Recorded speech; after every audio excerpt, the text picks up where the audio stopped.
Assalamu alaikum. Welcome to the live show with Musart. Today I have Nazia Khatun, who is a fitness body transformationist. Hope I said that right. And what that is she works with mindset, she works with body, but you know what? She has had a very interesting journey coming towards it with a big stigma of weight loss, and here she is. Assalamu alaikum. Walaikum salam, how are you? I'm great, thank you. Thank you so much for coming. You're welcome. And I really appreciate your time. I know you're a very busy lady. I try to be. Working with so many clients. Yeah, so tell me your journey. What got you into this? The fitness journey or the body transformation? The body transformation, whatever. When people ask me that, I always say it was my experience growing up and my whole take on the fitness industry and how I experienced my diet and exercising and what it was like growing up as a Muslim Bangladeshi female in this country, really. Yeah.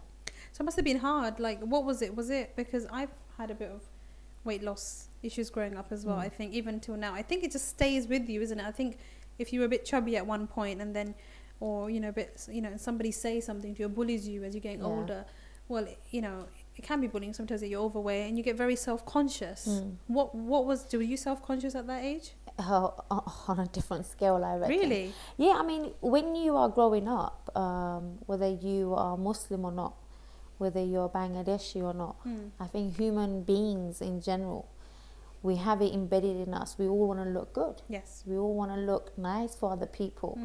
And being fat or chubby or overweight is something that we already know from a very young age is not somehow acceptable. It's somehow along the line we pick it up from the environment, advertising, what we see on television, magazines. So by the time I was, going through that beautiful transformational time, what we call puberty, I was gaining weight. I was very tall for my age as well. And you have family members that will say, oh, you're getting a bit chubby or you're a bit overweight. And it's like, oh. Was it continuous? It's so funny. I felt like it was, but it probably wasn't. How old were you? Probably about going to 12 years old and everything. Is that when it hit you more? Yeah, but then you compare yourself. Were you really chubby or were you just... Again, my sisters would say I wasn't that chubby, but in my head I was like obese. Really? But it was probably just a size 14 and that was size 14 to 16 and I was very more chubbier then. I had a few extra rolls that shouldn't have been there, but then my diet was appalling as well. And then you have family members that will say things like, you're a bit healthy today. No. And that sinks in, is like, oh, sugar. Is that right? Is that wrong? Is that acceptable? Too much? Yeah. I'm like, truly did. Of course I did. 14, 16, I think that's not such a big size, I would say. At that time, for me, it was like, oh, wow. You said you were quite tall. For my height, for my age at the time, for 12, I was tall, like this high. And I've not grown since. Oh, bless you. I'm about to say, you ain't that tall, but I'm saying you're like a nice height, you're not scarily tall height kind of thing. I'm petite for the Bangladeshi lot. I carry myself like I'm 6 foot tall. Okay. Too, I think. Okay. Well, so then how long did that last for? This self-consciousness of food, and did you stop eating? What did you do? It lasted for a very long time. I think it's still embedded somewhere in my thoughts of being conscious of the way I look. But if I'm brutally honest with you, that journey took me to a place where I discovered what eating disorders were in totally the wrong way. And that started at the age, I would say, by the time I got to college, which was at the age of 16. And I went from an all-girls school. Now there was boys there. And what do all females do at that age? It's hormonal imbalance. You get like attention. You want to look good. Yeah, you want to look good. And I went in and all the girls were like super skinny, super petite. And they were wearing these lovely clothes. And there's me in my tracksuit bottoms with a big cap on and trying to hide myself in more baggy clothes, which made me look 10 times bigger than what I thought. And that's where I became very conscious actually of how I looked. And I wanted to look like these other Indian girls, not realizing my frame was already quite structured in a way where it was probably broad shoulders and everything.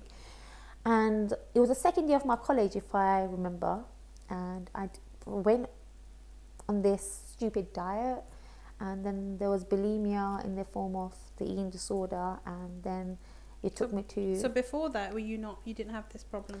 No, I was not. I was conscious, but there was no such thing as what is a diet. So no, but from the age from 11 to 16, where you didn't care so much, then were you just... No, I was just enjoying being a teenager, being at school. So obviously the comments then didn't really affect it didn't you really know until you reached 16. Yeah. That then you okay. Yeah. So then you were at college and you started. Did you get into a bulimic stage? You said. Yeah, that's when I became bulimic, and that's when the bulimia led to being anorexic.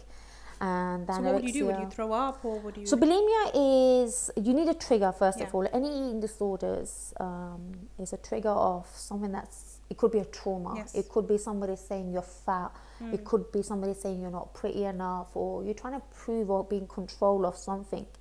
So bulimia is when you voluntarily make yourself sick after eating something, and it can be very dangerous, and it can lead to premature death as well.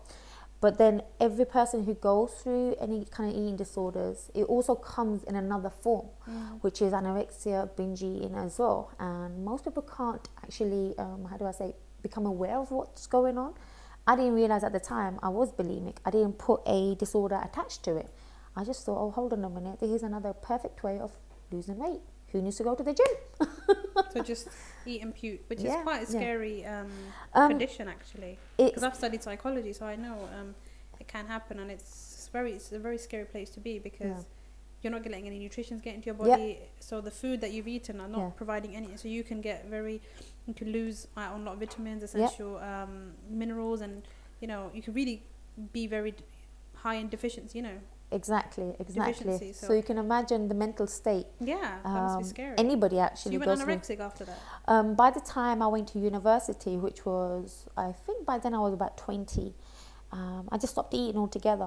And I remember vividly there was times when I would only eat one apple a day. How did you survive? I have no idea. How did you I really don't. I don't know. This is one of the key things. When I look back at my journey, my studies suffered a lot, because I went from being an extrovert from school in the first year of college, and I became like a social introvert, and I was very timid. My confidence went from there to there. So 3 years I spent at university not talking to anyone, in full isolation, and studying was very hard, because I thought I was dumb. While other people were just reading one page and doing their essays, I have to read it about 10 Well, times. if you're not eating, how's your brain meant to function? Exactly. I wasn't aware of this. And it was almost like I conditioned myself of thinking, I'm just going to read this 10 times more till I get it. And you don't know what you're doing at a young time. Did your parents notice it, that you're not eating? Well, my parents, when you're growing up in an Asian family, we're not taught about eating disorders. These are things that is never addressed, because apparently these things don't happen in Asian communities. And eating disorders is viewed as a Western Caucasian female issue that we handle, but it's not the truth. And because my parents, I'm the firstborn, they've never had to deal with this. And they probably had lots of high expectations of course, and it was almost like, snap out of it, stop being silly. And so how much did you weigh by this point? By university, I think I lost at least 2.5 stones by then, or maybe more. My lowest I was 8 stones, which was stupid. Must be tiny. It was like stick and bones, and because I have a big face, it was just like a big lollipop. Oh gosh, bless you. Thing. But and you never know it when you look at me, because I used to wear clothes. I used to hide my body all the time, so you couldn't tell the size of it. You couldn't tell if I had gone big, skinny, or anything. But my parents picked up on it quite soon, rather than later, actually, because they noticed my weight just drastically dropping all the time, my mood swings, being erratic all the time, arguing all the time. And then it was just what about your college friends in this? I mean, your uni friends? No, nobody knew my eating disorders. So sometimes when I tell my colleagues now, when they hear live videos and my articles that I write, they go, Nazia, I had no idea. I go, I didn't really want a tabloid at the time. It's not something you go and say, hey, I've got an eating disorder, look at me. Because it is a form of attention seeking as well. When you're going through those kind of things, it's a battle. It's like you want to be noticed, but you get noticed for the wrong reasons as well. Yeah. And So Okay, so you're at university. So by the time you finished university, were you still very? So in between with the eating disorders, When did you I start? Did you not discovered start realizing I have a problem? I didn't think I had a problem. I thought I was pretty normal, really. So when did you start eating again? Will be my next question. um, well, when I stopped my eating disorder was actually two key points. Two key things happened. I have a lot of sisters, and the youngest one was probably about 7 or 8. And one day I was throwing up after having rice and curry, and Forcing yourself. I was forcing myself to throw up in the bathroom, thinking nobody knows in the house when everybody knew. Oh gosh. And my sister went running into the family living room and said, big sister's throwing up. And it was like, oh, sugar, my younger sister knows I'm throwing up. What am I portraying to her? This is not being a role model. And that's when it hit me. That's not a good idea to show that to drop weight, I have to go through all of this and be a horrible sister around. And there was a second turning point, which was I got so used to throwing up voluntarily That it became so easy. that when I used to eat, I never had to put my fingers down my mouth to throw up. Wow. It used to automatically come out.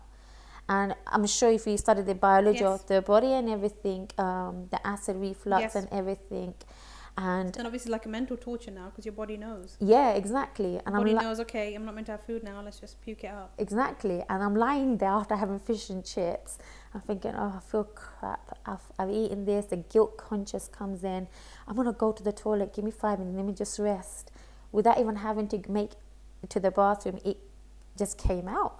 And there was lots of blood. And I was like, oh, sugar, I'm going to die. And that's when I realized, oh, crap, I'm going to have to do something about this. And my skin all along here because of the teeth marks and the acid, the teeth and everything. It was a horrible state that you put yourself through. Was you biting yourself? Is that why you had teeth marks? No, because when you're forcing your fingers down, they're obviously they're teeth marks. Yeah, and that's when I realized again. Scary. That was actually one of my scariest turning points. So when you said your sister went to tell your parents, didn't they ask you what you're doing?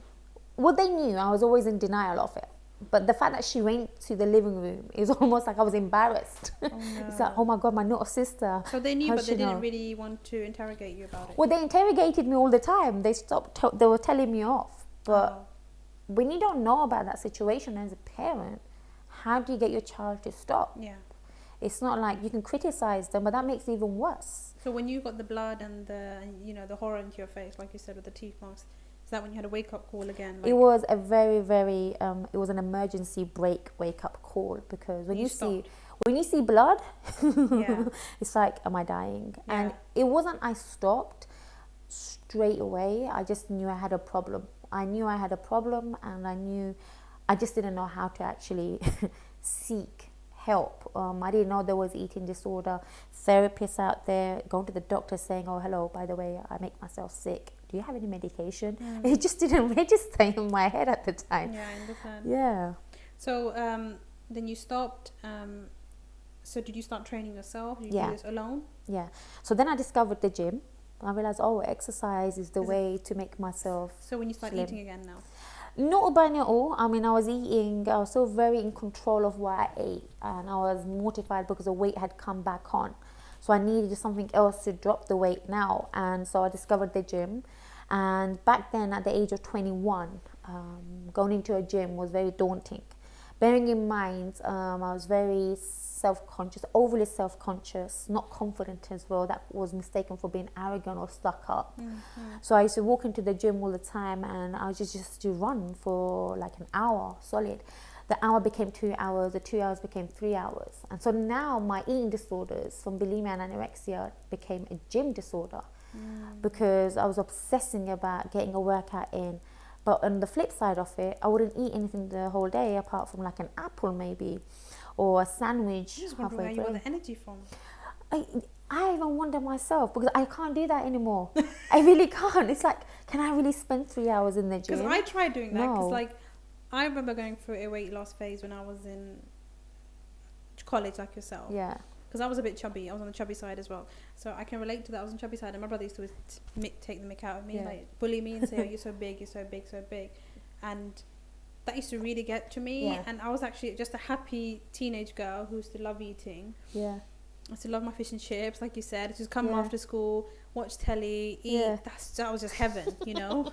And I would go through a bar of massive chocolate, like. Me too.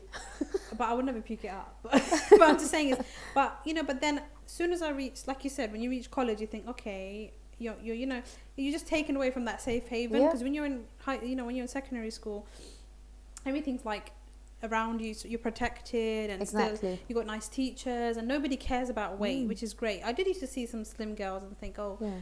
why am I not that slim and stuff like that? Why But me? you know, and I used to try to ask the PE Yeah. teacher to give me extra sessions Yeah. after like thingy. But then I was saying, as soon as I reached college, that's like you said, you think, I want my clothes to be a bit looser. Yeah. My mum used to make them really big Yeah. for me, so I was like, she's making more room for me. She's not making it easier. Yeah. So then I got to a phase where, like you said, I think it's just that age, is your metabolism is very high. Yeah, definitely. I didn't do any exercise. Have you Yeah. heard of Adios supplements? Do you get these Yeah. weight loss supplements? Oh, yeah. right? They're the worst things that you can have. Really? Yes. So I took those, Yeah. and I used to just, you know, just concentrate on my studies and stay in, you know, like typing up my essays and stuff like that. And then I lost so much weight, and then I literally lost so much weight. Then I went to a family wedding that the my sister-in-law, my cousin, she couldn't recognize me. She thought I was someone else. Literally, I must have lost about 10 kilos or like 20 pounds. Yeah. So, and I think, but now if I do that, and I hardly Yeah. used to eat, just eat one meal a day. I used to just have like a packet of crisps or something in the day. Yeah. I wasn't like really cautious about what I was eating, and then eat when I go home, and that's it. Yeah. But I took out all the sugar and all the Yeah. fizzy drinks, and then if I do that now, it doesn't work. So I I think, know. like you said, if I do it now, I would drain myself. Yeah. Your body goes into a drainage state. Like, what are you doing to me? Give me fuel. Yeah. That's what I'm saying. So how will you survive? Like I'm saying, I think it's just that age. Your blood is young. I think it's just rushing to you, isn't it? And then it can handle all this pressure. Definitely. I mean, when you're young, it's a whole different ball game. Yeah. But what And you I don't realize it exactly. until later. Yeah. I mean, I say now, knowledge and educating myself in the right way about my body has been the powerful thing that I could have ever invested in, because now I know what works and what doesn't. Yeah. Before, I was trying to do something that apparently worked for everyone. There was like a miracle potion or something. Yeah. And then when you understand what's going on, it's like, holy crap, this is why I am the way I am, and I blame the advertising and everything. But what I did wrong when I was 21 was I didn't know what personal trainers were about. This is the funny thing. Everybody has a body, and everybody thinks they know how to work their body. Yes. But they don't. And I was a prime example. I went through hell and back trying to get this perfect body, which was have a six-pack. Make sure I was told. Did you get a six-pack? I had a six-pack because I trained like an animal all the time. So you, like you said, so I'm saying, so when you started into this training, was after university, right? Yeah. You went a bit crazy with the exercise, 3 hours a day. I remember you saying earlier. It's called self-obsessed. It's called vanity on a different level. So was you not ever happy with yourself? No. So what happened was, when I used to train 3-4 hours a day or whatever, I didn't realize the impact it was having on my body. I was running in the wrong shoes, the trainers. I incurred a lot of injuries on a daily basis. And internal injuries. Gosh, let's not even go there. Really? Torn muscles and sciatica, my lower back problems, and not having the correct form and technique in the gym. And again, like I said, I never seeked help because I thought I knew it all. And everybody thinks they know it all in the gym, when really you are actually more at stake of killing yourself.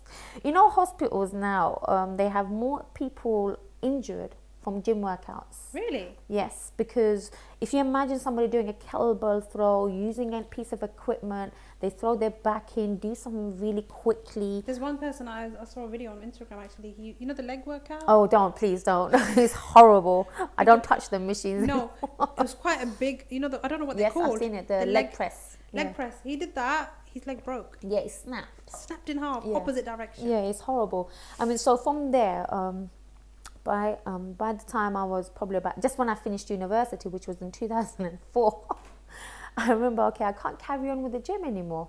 I really can't. I have this amazing body. I can't appreciate it.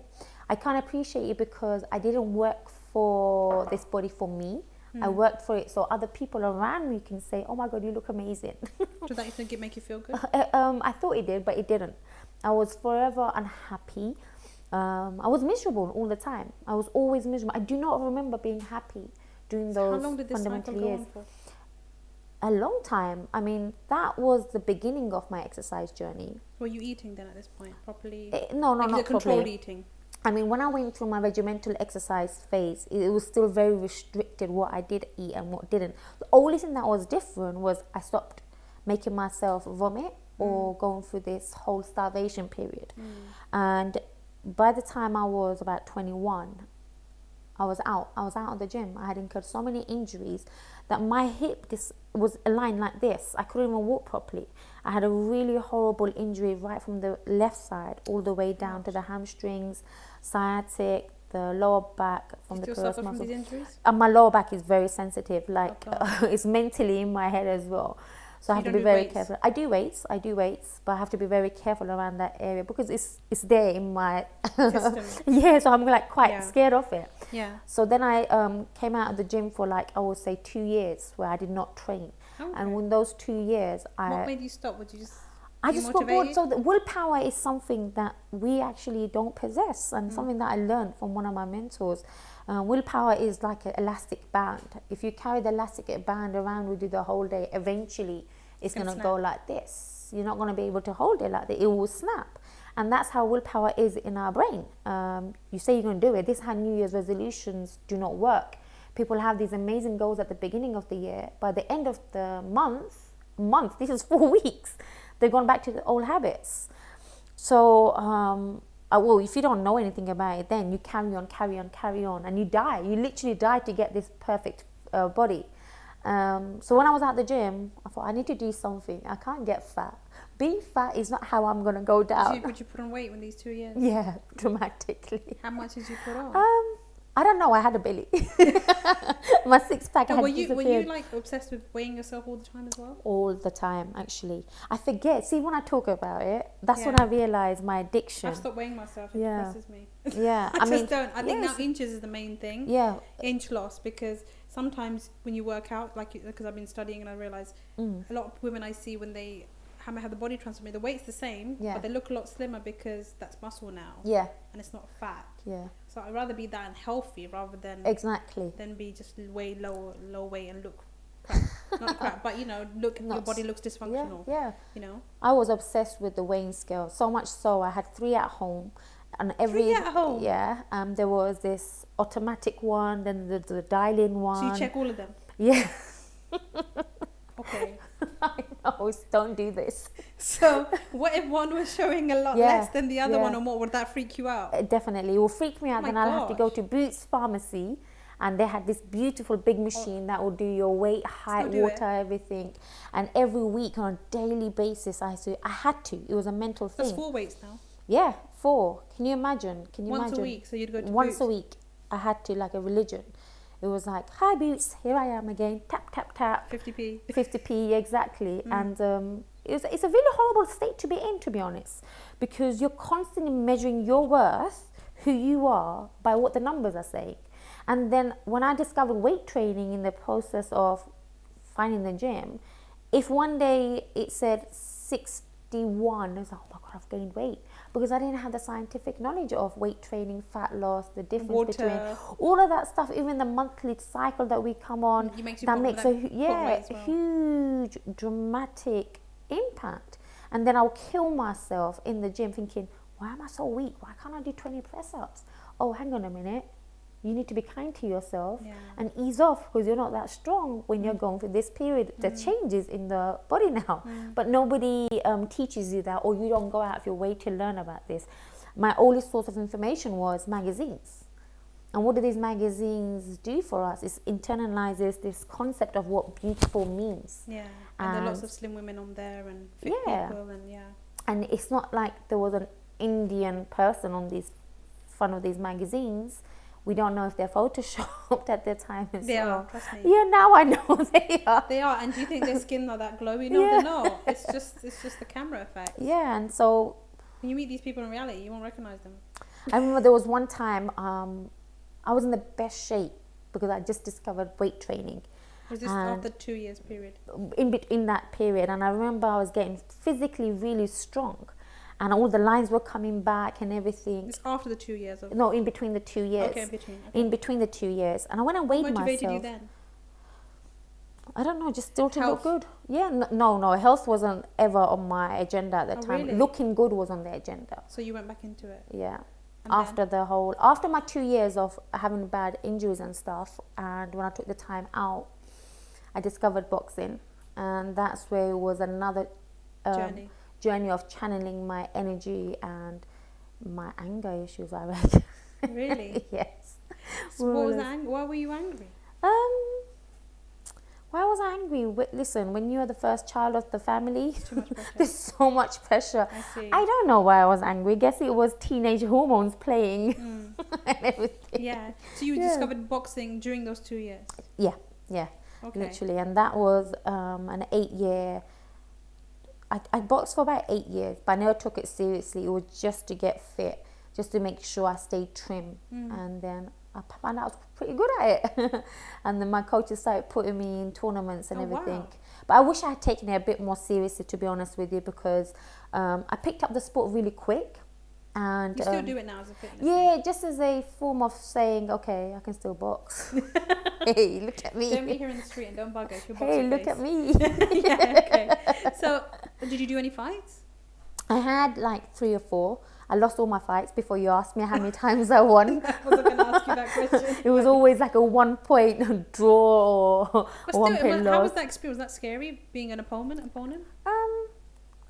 I think any boxer or any fighter will always tell you it's always scary. But when you are actually an athlete in that kind of environment, it's a different kind of confidence. It's a different kind of person.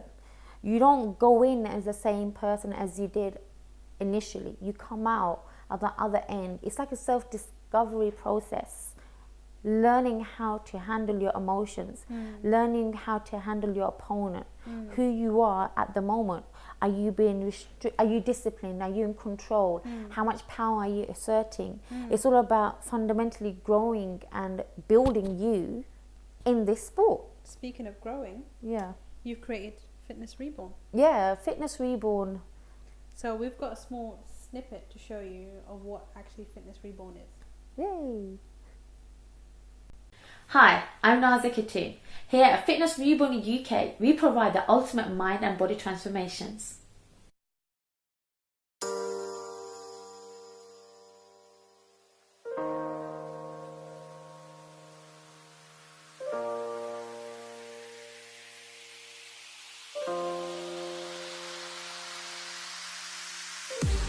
Today is a day of new beliefs and new beginnings, new challenges, new arrivals and new ties. Today we become stronger than yesterday, and yesterday is where we left an old shadow behind.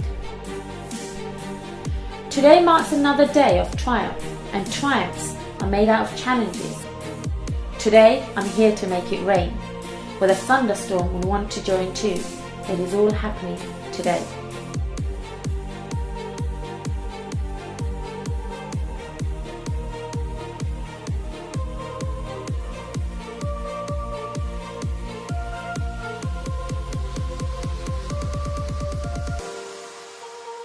Conditioning the body is easy. Conditioning the mindset is what we need the most help with. And we grow each day as we come to harbour who we become inside. We're here to create someone for you to get results faster and quicker. Here we will find out everything about you from inside and out to create new and everlasting changes.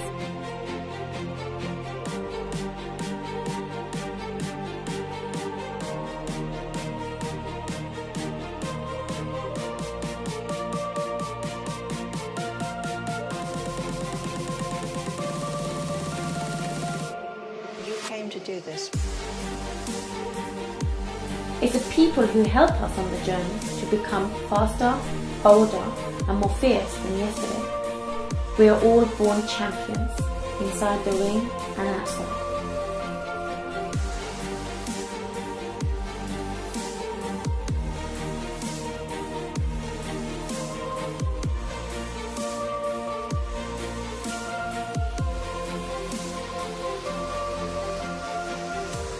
You deserve happiness. You deserve to discover what else is in store for you in life. Take a chance on yourself and invest in yourself because nobody else will.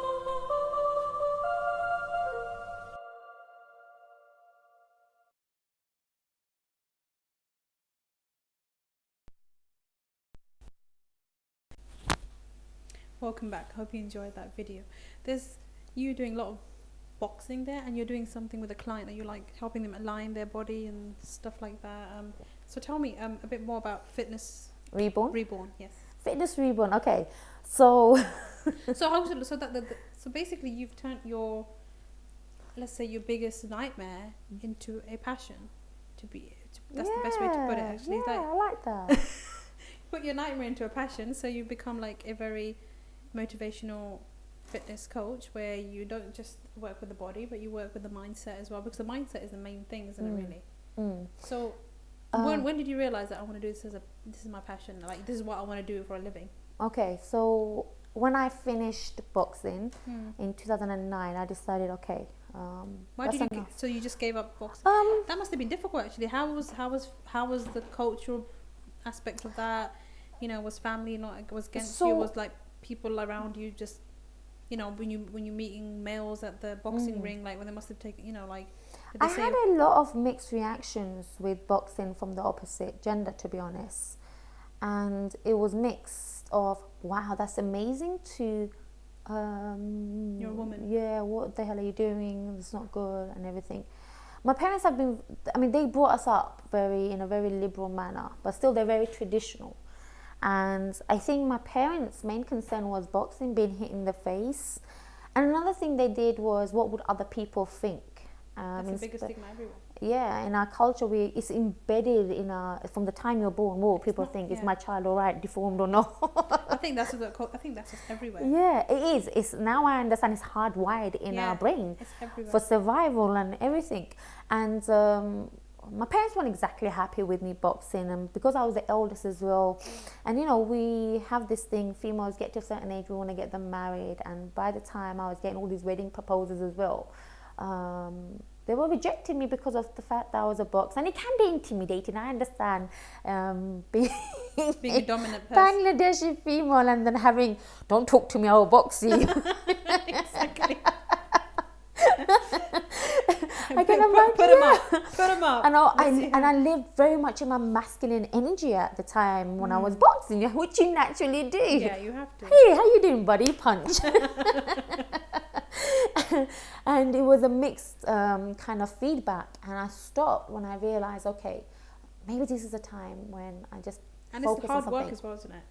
Immensely. I mean, when you are boxing, you're eating boxing, you're drinking boxing, you're sleeping boxing, you're thinking remember boxing. You saying for 6 whole months you had a very restricted diet, no sweets. But I used to love it. Really? It was such, you can't explain the euphoric feeling that you get. It's this, you feel invincible. It's like you feel untouchable, right? Yeah. Nobody can bully you. Does it make you into a very egoistic person? Definitely. Definitely. Yeah. But I'm trying to think if there's any humble boxers right now. There are so many. I mean, most of the sports people I know, they are very humble. I think with sports people, they get judged as well, and so we put ourselves. But it's in my experience, sports people do that sport because it comes from a place where they felt not so confident. And mine was lots of insecurities. So boxing helps you become very confident. Amazingly. If anybody wants to become confident, go and find a sport. And I mean, boxing. Not necessarily boxing, but find something that will suit your character, environment, whatever it is. Boxing elevated my confidence to a different level. When I used to go for job interviews, it was amazing, because it was like, now I've got this unsaid power behind me, and it wasn't a physical person, it was me, because I've got this thing that nobody else has that creates another better version of me. And the anger disappeared because I was channeling it all out on boxing, and it was amazing. It's hard to believe you had a bit of anger issues. I have a very, very angry side. I'm sure everybody does. No, but you look like a very placid, very laid back person, so I can't really imagine. I'm very, yes, I am, but everybody has their moments. I have learned how to be patient a lot as growing up and everything. And how Fitness Reborn was actually created was the time I finished boxing in 2009. I went on this horrible path of not knowing what to do in the gym. I got really bored of the gym. That's why I went into boxing in the first place. And I used to work for Nokia and Accenture, and I got bored of that as well. And I knew this, you know, when you have a dream and you know there's something that's bigger than you, that's calling you, but you ignore that noise, that voice that says, go and step out of your comfort zone and just do it. Follow your heart, follow your passion. And you're so scared at the same time. Exactly, because nobody has done it before. I've not seen another Bangladeshi female have a fitness coach career or something. And there were, by the time in 2010... That's when Fitness Reborn was No, born. actually, I left my full-time job to become a personal trainer. Wow. And again, it was facing... Studying again. Yeah, it was like, I'm now going to be almost coming up to the age of 30. I've now embarked on a totally different new journey. And then I had to face obstacles of my parents, not being happy with the career change. You know, I didn't have a clue where I was going with my journey. And you know, they say the grass is always greener on the other side. Yes. Mine wasn't, because I thought I got sold into this personal training fitness industry. I've made it. It so wasn't. I realized I've never worked so hard. Really? In my life till I became a trainer, yes. And that's when I actually found out the true meaning of working hard. I was like, wow, I've lived a very easy life so far. Oh, wow. And it was in 2013 I actually went through one of the toughest times of my life. That came in the name of depression. And depression in my community we don't talk about. See, there's a lot of things we don't talk about. Eating disorders, being something different. Depression is something that would they just say, oh, you should just get over it. Yeah, or black magic. Oh yeah, it says black magic. When it actually isn't black. It's just I heard, reading up on black magic. It's like 90% of the time. It's like, I'm just thinking, why would I be bothered anymore? I have people that bother to do it this much to you, but it's all in our mindset, because we have a negative mindset. We need to, and that attracts negativity. Really, exactly. You just said a beautiful point there. Yeah. What we think about is what we attract. Exactly. Yeah. And my depression came in the form of, I don't have a sport there. I have no idea what I'm doing with my career. I've just left a very comfortable, safe job. My parents are not supporting me here. I don't have a clue. That was a big decision. Yeah, and then I'm not married by then, which is another huge pressure by this time. Yeah. And you somehow, this is how it happens. You think there's something wrong with you. Yeah. Why am I like this? How come nobody else is like this? And I'm in a house full of brothers and sisters who are all in a very comfortable job. So you're constantly comparing. But then I realized something so beautiful in that journey, because that depression actually grounded me, it humbled me, and it took me off my high horse. Oh, good. So it had to happen. That was part of my journey. But what I realized in that year was, hang on a minute, my whole life I've been trying to please other people with this body, trying to look good. Yeah, I'm never happy. With myself. Yeah. And I was reading here and then, I discovered mental strengthening, mental conditioning. But nobody ever teaches you about how to mentally go to the gym. We're talking about... I think mindset has only recently, for the last, I'd say 10 years or so, has been very visible. Yeah. And approachable. And lots of people are tuning into mindset now and applying that to their life. So you wouldn't know, like 10 years ago, I wouldn't know what it was. I think it's always there. It's just not educated in the right way. And the personal development industry... But now it's getting bigger. Yeah, more and more people know about it. You're absolutely right. And so that year I discovered, oh wow, fitness has been a cursing and it has been the most amazing blessing in my life.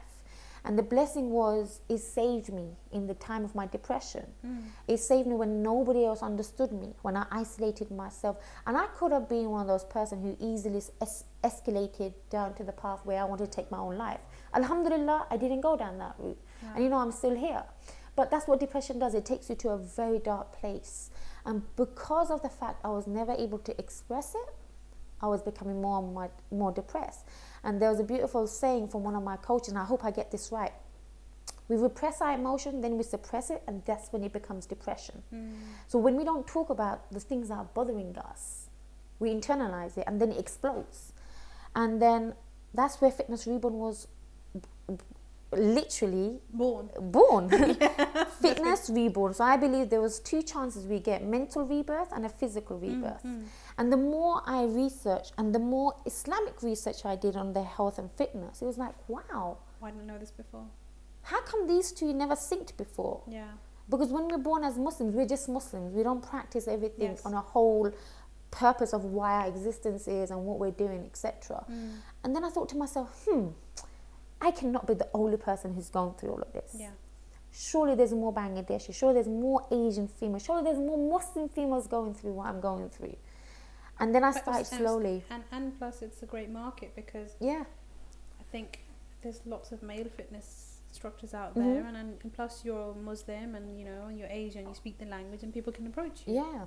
And every client that came to me in the last maybe 2 or more years is a start-up. Even though they had a story, I felt at ease because I was like, oh wow, I'm Everybody not the has only a one. story. Yeah, I was like, I'm not the only one. I think weight loss is one of Yeah. the biggest stories. I think Yeah. a lot of people can resonate with that. But everybody does it wrong. Yes. Right? If you're not taught the whole protocol, and it's not magic, it's actually common sense. Yes. But the common sense actually gets overlapped behind all the diet fads we have and everything. And then slowly, my Fitness Reborn, the company, the service I provide, is all from an experience that everybody actually can relate to. Oh, Nazia, does this diet work? Well, no, darling, because you're not working with your body type. This food may not be adapted to your lifestyle, blah, blah, blah. And it's amazing the feedback I had. And I was like, okay, I'm not giving this up then. I think this And is you where I enjoy belong. it? I love it. I love it because when people at the end turn And you around see and say them. to them, it's not just watching them physically change. Internally. It's the internal. When they come in, I'm not even kidding with you. I wish you can see some of the transformations. They come in I've seen and they're some like, of them and you're amazing. they come in like they've got no life in them, and they become this amazing, confident person by the end. And when I get them to do a testimonial for me, and they text me, Nazia, you didn't just change my life, you saved my life. Oh, that's lovely. And then you have their spouses saying, thank you for giving my wife back. I'm like, whoa, whoa, because it gives me goosebumps, and that's that's what I thrive on, I think. And I think we're all here to serve other people, and I found something that I can serve, and it gives me that pleasure that I was able to change somebody's life as well. That's wonderful. So if anybody wants to get in contact with you, what's the best way, would you say? They go to you have a website or? Website is www.fitnessrebornuk.com, or you can find me on Facebook. Nazia Khatun, Yeah, so Nazia they can work Khatun. with you one-to-one. And, One-to-one. And do you work with them as much as they want to, or do you give them a set program? How does it work? So what happens is my program is a bit unique in terms of what I do. It's not just about training. It's about understanding where the person is. So I do like a behavioral analysis, lifestyle analysis, and a body assessment. Everybody knows how to lose weight in theory. We talk about their language, what they're doing, where their emotions are at the time. And it's a transformational journey. You're literally going on a journey with me for 6 weeks or 12 weeks, depending on how much you want to drop. And it's about discovering who you are. And fitness is just a tool. And all the coursework I've done in understanding the brain, and alhamdulillah, I've been very grateful to go on these courses and actually investing in myself as well. The more I learn about how the brain works, the neuroscience, it's like this: you can change somebody's habits and patterns very quickly. You can take them from one end of the spectrum to the end where they want their goals and everything. Like one of the clients who I've just finished working with for the last 3 months, she was on a 12-week program. She came to me at the size of 22, the size, that clothes she was wearing. We got her down to a size 14. Wow. In literally 3 months. I didn't change a single bit of her diet. I didn't tell her what she should and shouldn't eat. I guided her, right? I gave her a choice. And this is what people forget: they have a choice. When we restrict ourselves, that's when it becomes a problem with dropping the weight. We got her to exercise for her body type. So that's another thing. You have to understand what body type you so are. did you, obviously you went into learning more about the body and about nutrition and stuff as well. I'm not a nutritionist. I'll tell you now, I'm not a nutritionist. Okay. I understand what foods people have to eat to accelerate fat loss. Yeah, and my main key message in Fitness Reborn is you want to fall in love with your body. You want to accept who you are, and that's one of the key things I struggled with all my life until the last 3 years. Now I don't mind if I have a bit of a curve and there's a little muffin top sticking out, as long as I'm training and I'm eating that satisfies me. And there's no right or wrong answer in anything. It's just knowing. It's just finding the why you want to drop the weight, and being motivated inwardly rather than finding the external motivation. So what's your opinion on supplements then, when people take weight loss supplements and stuff like that? Okay, weight loss supplements are no go. Why? Okay, so if you think about... Is it a placebo effect, you think? Yeah, definitely, because if you go to the fitness section or the fitness market area, how many diet products do you see nowadays? So many. How many diet books have we got in Amazon? Loads. Okay, why are there loads? This is the question people need to ask. Why don't we just have one book, one diet product? But no, we don't, because there's so many, over maybe 1 million. This is how they make their money, and this is how people don't understand how we become the money-making product. Diet A doesn't work because it's set up to fail.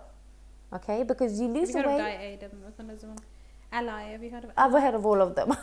If you go to some of my videos, you will see me going to Superdrug, picking it up and telling you exactly why they don't work. Because did they kick you out? Luckily, no. I do it and I run. She's degrading our product. Yeah, I do it and I run. Like, let's take, for example, what about natural ones then? Would you not recommend? What is a natural? Well, I'm just saying, if you use natural herb, like they use a natural ingredients to create the supplement, no? Okay, so let's think of it this way. If you have a diet pill, the diet pill doesn't work, you get frustrated. You become stressed out. You become annoyed. Oh, I've lost 1 stone, wicked. Then you go back to it again. You go and put the weight back on. It doesn't work. Okay. Because you've actually taken something. Did you take any of these when you were growing up? What did I take? I've taken fat burners before, which left me with severe stomach cramps. Really? I've tried, look, all my diets were my eating disorders. Those were my diets. Oh my gosh. Okay, those were the things that I used to think would work, but it doesn't. What about CLA? Have you heard about CLA? CLA is good because we don't get it in our meats and everything. The fresh meat is good, and it just aids that whole metabolism and would you say fat. Not having essential vitamins and minerals in your body can slow down your metabolism?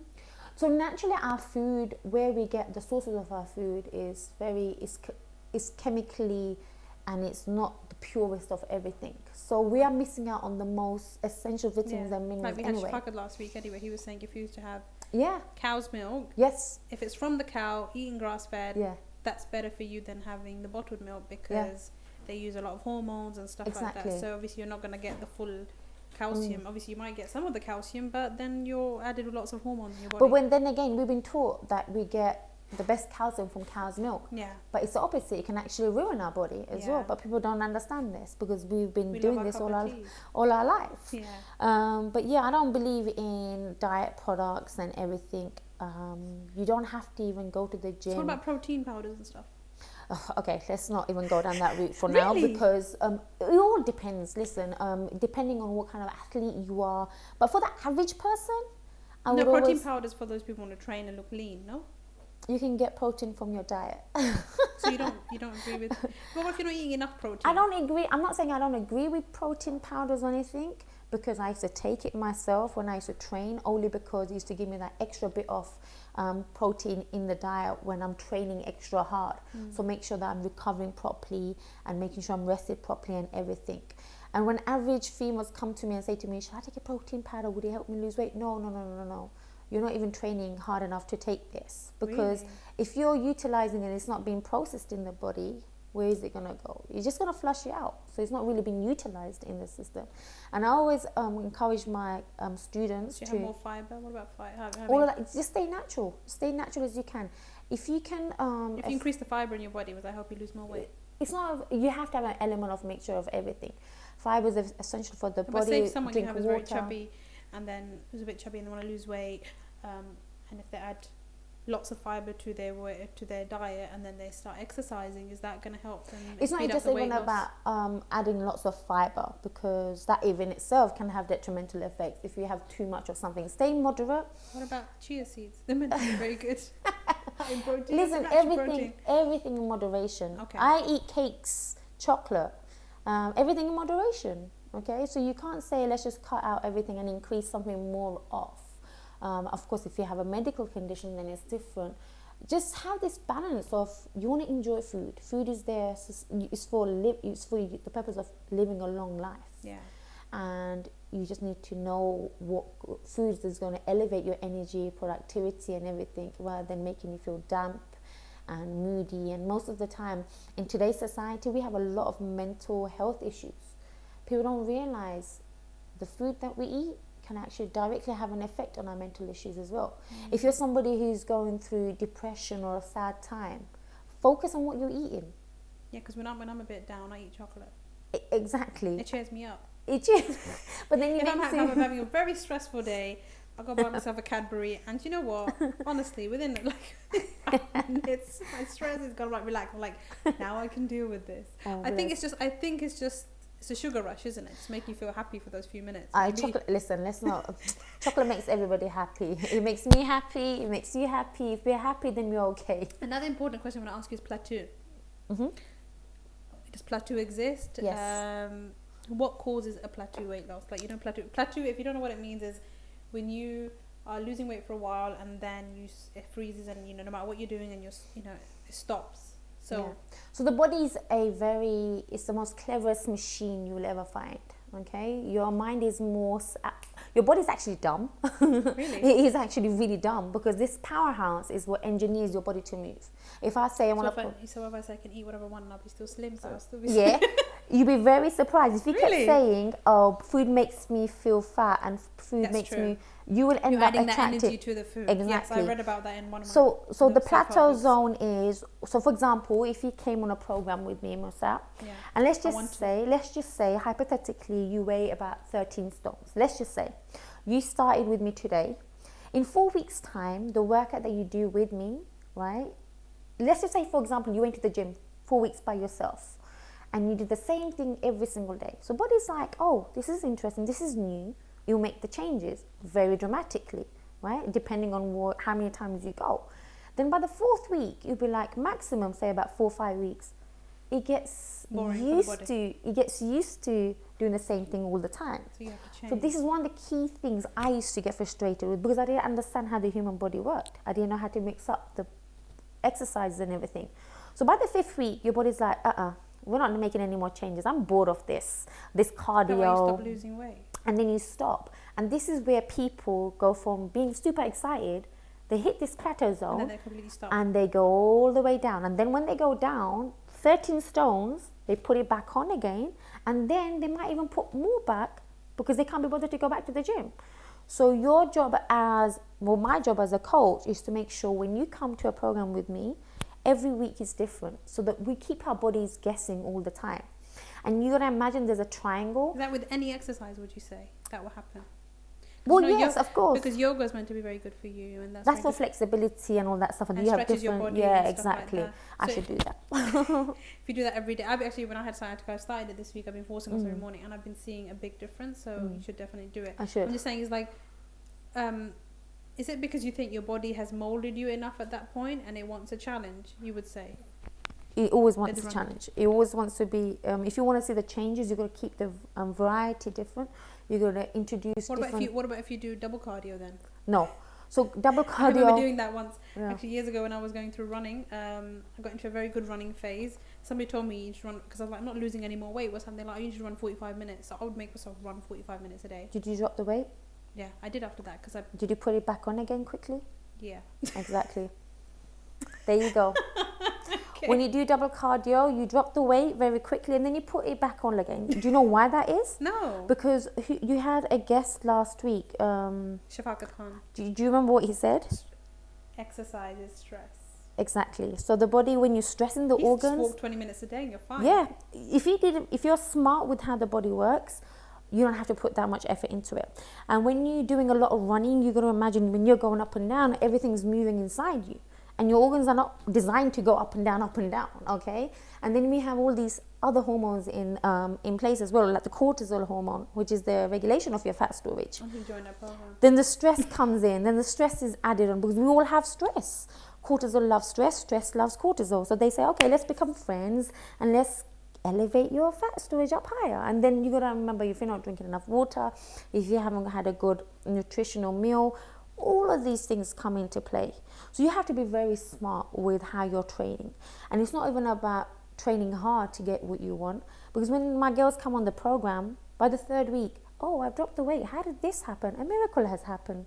And they haven't really changed much. They haven't done anything, because all I said to you, you can do whatever you want, but this is a choice here you have. They automatically make up their mind, because the brain becomes rewired and you create new habits, but slowly. But I wanted to just point out, you're going to imagine there's a triangle. At the top, we have cardio, which is a small element of your workout. Then females don't do weight training. I heard about it. I heard somebody tell me, she spoke to a fitness trainer friend of mine, and she said, if you want to lose weight, the best way to do it is to do weight training before you run, cardio. Yeah. That burns more fat. Is that true? So weight training at the beginning of a session is, you need a lot of strength. No, but you could do like 1 kg. That's No. Musart, we're not talking it. I'm gonna go. I'm going. But it's a 1 kg too. I think a 1-year-old can do a 1 kg. No, but when you're starting out fresh, come on, like 1 kg to start off with. Like, you don't want to pressurize your arms too much. 1 kg is a bit too light, I think. At least go for 5, 4. Really? Maybe. Yeah. On 2 arms? Are you crazy? Yeah, it's easy. My back will break. Like there. It's easy. It won't break. You'll be surprised how... Trust me, when I start weight training with 1 kg, my arms are aching. No, but you know, if you're doing vigorous works out, like punching and that's 1 kg should be enough. Okay, 1 kg each, not 1 kg to combine, woman. If you're doing shadow boxing, okay, fine, I get it. Yeah. Shadow boxing itself is quite exhausting. Yeah. Maybe for like a little 5-year-old for a second, but okay. But you have to remember, cardio, weight training, and a good diet. The gym work is only 20% of your end goal of what you want, and the rest is the diet, which is the 80%. We could talk forever. Right, before we go, I have one more video to show of Nazia. Then I want to get like her to give a few more tips before she leaves us.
Whoa, you're doing some boxing there, woman. That was a very long time ago. A very long time ago. That was probably about 6 years ago, and I still had the power. I still got the power. Yeah, we all have the power, don't we? Anyway, before we leave, I'd like you to leave some tips or advice that people can start applying to their life straight away, and just take away from your interview. So, what is your like soul hardcore advice that you would give to people? Look at the camera with you. So My sole hardcore advice would be everybody actually knows how to drop the weight. Exercise, eat less. But the reason why people put the weight on or get frustrated is they don't know how to apply the why. When you have a bigger reason of why you want to drop that weight, what happens, the brain understands there's a meaning, a deeper meaning behind it. So for example, the clients I take on, some people might have a wedding coming up, but they also want to look good on the wedding day. Some people maybe want to be a role model for their children, to eat well, to look good, to be fit and active. So you got to literally find out maybe 10 different reasons why you want to look good. Let me give you an example of myself. Now when I go on, I'm doing videos, I'm going to be doing shoots and everything. I want to look healthy. I want to look energetic. I want to feel energetic. So if I have those reasons, the automatic response I will get in the gym will be just to train. The other hint I give you is stop reading magazines and stop looking at all the diet Google things has it provide for you, because that just complicates your idea of what fitness means. And then just go back into yourself to understand, what does fitness mean for you? What does healthy eating mean for you? And also actually find somebody that can help you in the industry.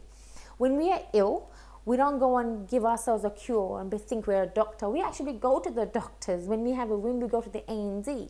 So it's the same way, having a personal trainer, body transformation coach, they can show you and guide you along what to do, how not to do, and form and technique is the biggest thing that people actually go on this recurring injury and they don't come back to the gym, feel demotivated. And yeah, I'm here as well, so look me up, ask me for help if you need it, email me, whatever it is. My website is www.fitnessrebornuk.com. You can also find me on Instagram, which is actually full of stuff which I'm sure you will love, Fitness Reborn UK 1. And my name is Nazia Khatun. I'm always here. Oh, thank you very much. Well, until next time, stay tuned for next week, the live show with Musart.